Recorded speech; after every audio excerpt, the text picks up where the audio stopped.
Hello, I'm Cross, your host, and today we've uncovered these amazing artifacts known as Dragon Balls. What are Dragon Balls? Well, to learn what they are, we will need to both rewind and then fast forward time from our last video and learn the exact lore on Dragon Balls. Here I bring you what we know about Dragon Balls, the facts from the manga, interviews, and even some non-canon. The best way to learn about these magical artifacts is to first go to where they really began. So here's a history lesson. Here is the origin of the Dragon Balls.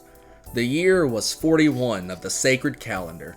The dragon god Zalama created the Super Dragon Balls, also known as the Wishing Orbs. These are flawless spheres, which are slightly over 37,196 kilometers in diameter, or 23,112 miles for my English viewers in America. These orbs are light yellow with red star marks within them. These star marks are a part of a pattern that Zalama created known as the refractive structure. This allows the stars to always face any person who looks at it, no matter the angle. These stars also range from 1 to 7. Super Dragon Balls, however, only work when you chant a special phrase in the language of the gods. Doing so will cause the eternal dragon of the Super Dragon Balls to appear and grant you one wish without any limitations.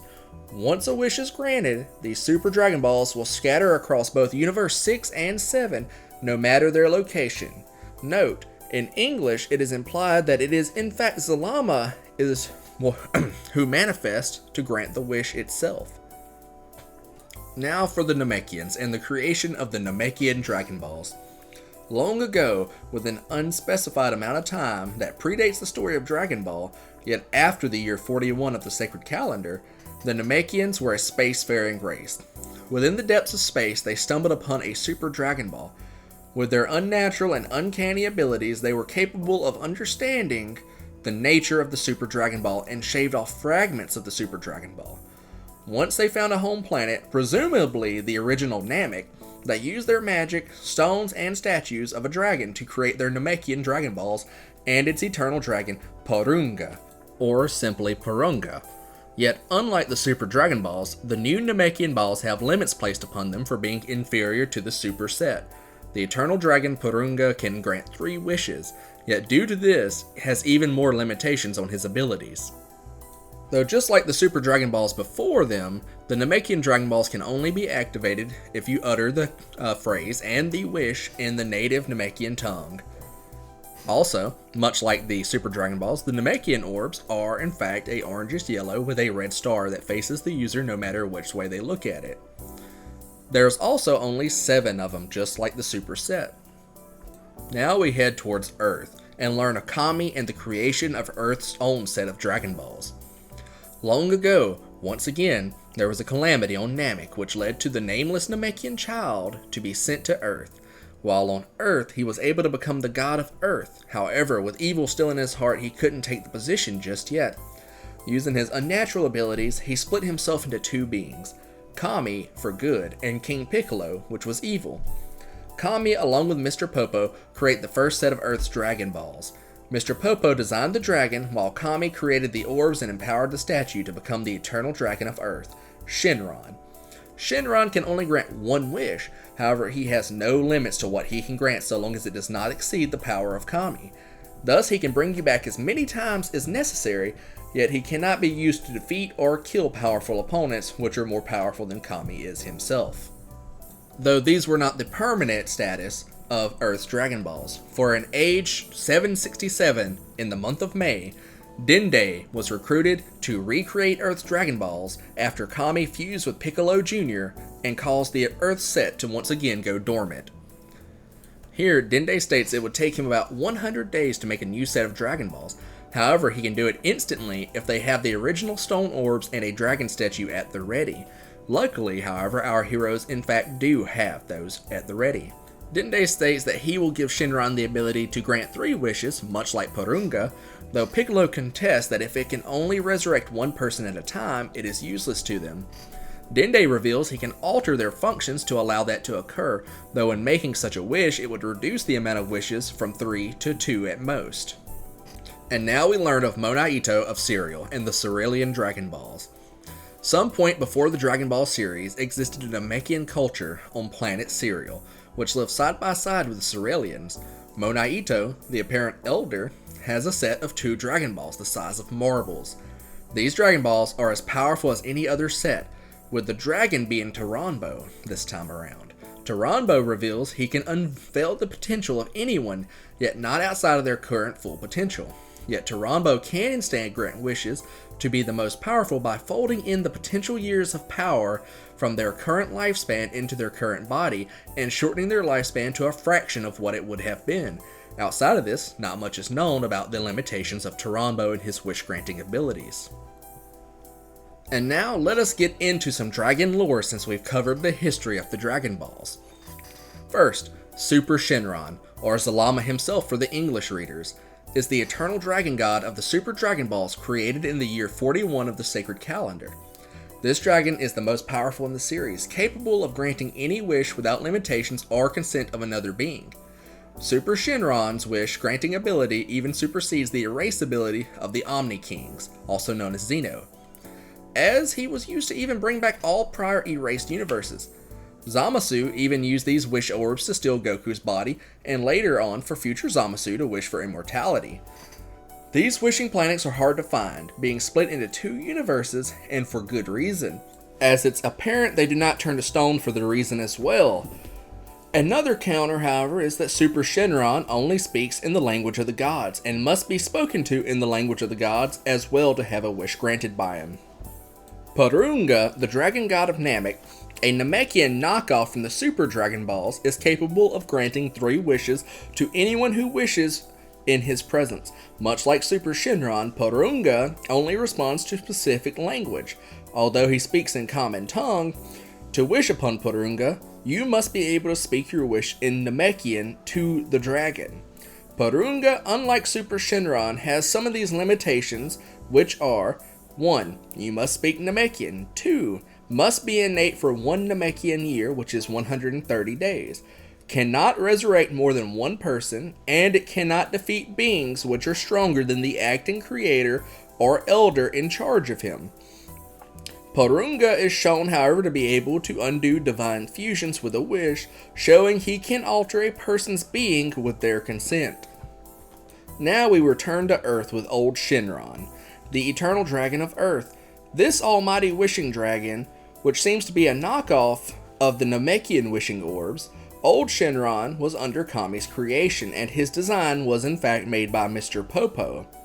He is capable of granting any wish you could think of as long as it is not to defeat or kill anyone who was stronger than his creator Kami. Capable of repeat resurrections, his only real downside was the fact he only granted you 1 wish, and after that wish was granted, he'd become innate for 1 Earth year. Old Shenron can even resurrect people from other worlds' afterlives on other planets. Though whenever he is killed, the manner in which he was killed will be reflected onto his true form, the dragon statue made by Mr. Popo. Though not to be confused by the new Shenron, Dende's eternal dragon of Earth. Kami's absence shown a need for Dragon Balls during the Cell Games of May, age 767. Dende volunteered to modify them to allow for greater resurrections, however unknown to everyone, that was not enough. Now New Shenron can only resurrect people once, even if it was not him who had resurrected them. Overall, New Shenron becomes slightly less powerful in some key areas for a long while. New Shenron, when asked to alter 17 and 18 and turn them back into normal humans, answered with a no as he did not have their consent, although only due to the fact that their powers were both strange and beyond his own power. Though he is able to remove things from them without their consent, as it does not alter their power, nature, or their being. New Shenron is also capable of saving wishes. If you do not wish to use all of his wishes, New Shenron will go into a dormant state for 4 months, and he will become active again, allowing you to then complete your final wishes. Though by doing this, he will then go dormant for a year after the final wish. New Shenron's full dormant period has not changed, still needing a full Earth year to replenish his wish-granting capabilities. Dende reveals during Dragon Ball Super Superhero that he can further upgrade his dragon, which is something Kami had no concept of being able to do. This further increases in ability, now lets Shenron release a person's full innate potential, allowing them to reach the potential unleashed state. Now we dive into the lore and the facts. Dragon Balls are not indestructible objects as some may believe. In fact, they can be edited and even destroyed. While they are in their active state, they feel like a natural hard resin which can be drilled into or have holes poked into it. While inactive, it is assumed to be just as durable as the stone that makes it up. This is confirmed in Dragon Ball's manga along with Toriyama's interviews. Roshi drilled a fastener into his Dragon Ball. Yajirobe punctured a Dragon Ball to form it into a necklace. Piccolo stakes to Gotenks that if one Dragon Ball were to be destroyed, then all the Dragon Balls are rendered useless. Dragon Balls can be passed to a new Namekian who succeeds them in their position as Elder, though while it is currently unknown if the status is required or not to make Dragon Balls, what is actually qualified to make them so far is that they have to be of the Dragon Clan.